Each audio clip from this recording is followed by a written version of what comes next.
नमस्कार, मैं प्रियंका और आप देख रहे हैं इंडिया अपडेट खबर। दिल्ली के जंतर मंतर पर जेनजी युवाओं के आंदोलन के बाद देश में शिक्षा व्यवस्था, प्रतियोगी परीक्षाओं और युवाओं की आवाज को लेकर नई बहस शुरू हो गई है। इसी बीच राष्ट्रीय स्वयंसेवक संघ प्रमुख मोहन भागवत का एक बयान चर्चा का विषय बन गया है। उन्होंने साफ कहा कि आंदोलन करने वाले युवाओं को एंटी नेशनल कहना सही नहीं है।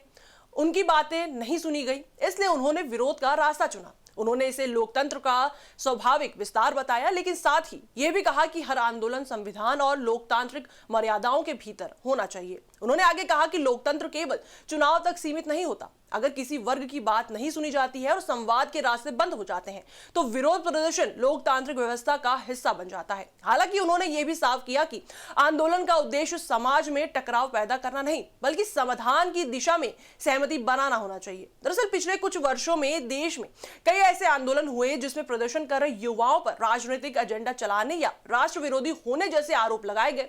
ऐसे माहौल में संघ प्रमुख का यह कहना कि असहमति रखने वाला हर युवा राष्ट्र विरोधी नहीं होता, अपने आप में एक महत्वपूर्ण संदेश माना जा रहा है।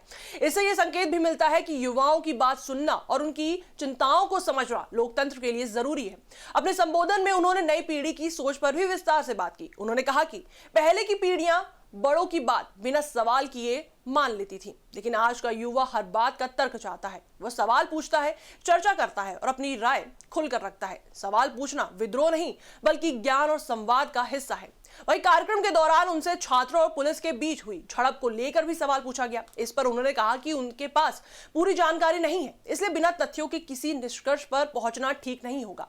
उन्होंने कहा कि अलग अलग रिपोर्ट्स में अलग अलग दावे किए जा रहे हैं। कुछ रिपोर्ट्स में असामाजिक तथ्यों के शामिल होने की बात कही गई है, लेकिन जब तक प्रमाणित जानकारी सामने नहीं आती तब तक किसी एक पक्ष को पूरी तरह सही या गलत नहीं कहा जा सकता है। हालांकि इसी जवाब में उन्होंने एक ऐसी बात कही जिसकी सबसे ज्यादा चर्चा हो रही है। उन्होंने कहा कि अगर बिना पूरी जानकारी के किसी एक पक्ष पर भरोसा करने की बात हो तो वो जेनजी युवाओं पर भरोसा करेंगे। इससे कई राजनीतिक विशेषज्ञ युवाओं के प्रति भरोसे का संदेश मान रहे हैं। वहीं आपको बता दें, उनके इस बयान के सामने आने के बाद कांग्रेस के कई नेताओं के तीखे बयान भी सामने आए हैं। इस मामले पर बात करते हुए कांग्रेस सांसद प्रियंका गांधी ने कहा कि युवाओं को आरएसएस प्रमुख मोहन भागवत की किसी सर्टिफिकेट की जरूरत नहीं है।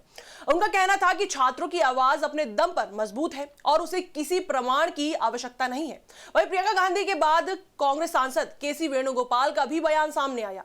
उन्होंने कहा कि अगर आरएसएस प्रमुख को सच में जेनजी की चिंता है तो उन्हें केंद्रीय गृह मंत्री से इस्तीफे की मांग करनी चाहिए या कम से कम छात्रों से संसद में माफी मांगने के लिए कहना चाहिए। उन्होंने आरोप लगाया कि छात्रों पर बल प्रयोग हुआ और इसकी जवाबदेही तय होनी चाहिए।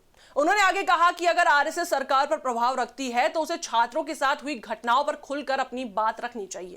वहीं इस पूरे मामले पर राजनीतिक जानकारों का मानना है कि आरएसएस प्रमुख द्वारा दिया गया बयान सिर्फ केवल बयान नहीं, बल्कि युवाओं के बदलते मिजाज को समझने का प्रयास भी है। रोजगार, प्रतियोगी परीक्षाओं में गड़बड़ी, शिक्षा व्यवस्था और अवसरों की कमी जैसे मुद्दों ने हाल के वर्षों में युवाओं के बीच असंतोष बढ़ाया है। ऐसे में अगर हर आंदोलन को केवल राजनीतिक नजरिए से देखा जाए तो संवाद की संभावना कमजोर हो जाती है और मोहन भागवत के बयान को इसी दूरी को कम करने की कोशिश के रूप में देखा जा रहा है। हालांकि उन्होंने यह भी साफ कर दिया है कि इसका मतलब हर आंदोलन का समर्थन करना नहीं है। उनका कहना था कि संविधान, कानून और लोकतांत्रिक मर्यादाएं हमेशा सर्वोपरि हैं। विरोध का अधिकार सभी को है, लेकिन इसका तरीका भी उतना ही महत्वपूर्ण है।